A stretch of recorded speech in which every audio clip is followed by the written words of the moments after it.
هذه الشيلة إهداء من فريق جبر الخواطر أبو حيدر العولقي وأبو ملاك الراشدي وعصام عبيد إلى صديق داخل أمريكا الشيخ طلال الصبرة. أداء فهد العواضي. حصريا على قناة المصمم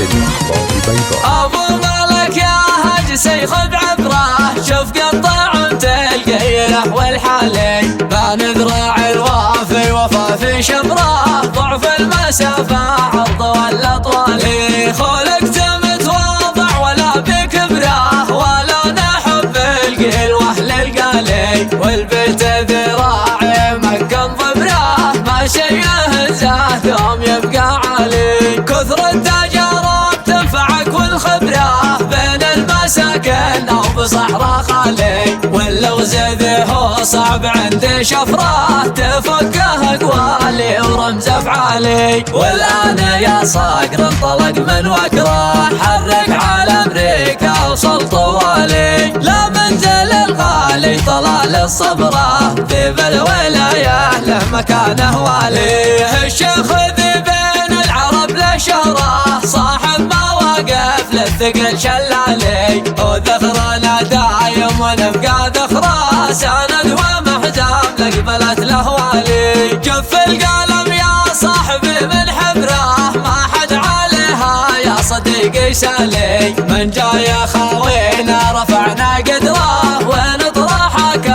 التاج فوق الشالي، من جاي عادنا فتحنا قبره، بيني وبينه بس طلقت آلي، من بطن جفري حطها في صدره، على الكرامات ترحب الأجالي، والطفل يرضى عزته من صبره، وهكذا رب الأسد الأشبالي، خلص تحياتي الحاتم عصره، توصل سموك عبر جو زالي، الراشد أهداك يا أخي شعره، والعطر ذي مختوم سعره غالي، صلوا على طه النبي ذي ذكره، في كل لحظة ما يفارق بالي، في كل لحظة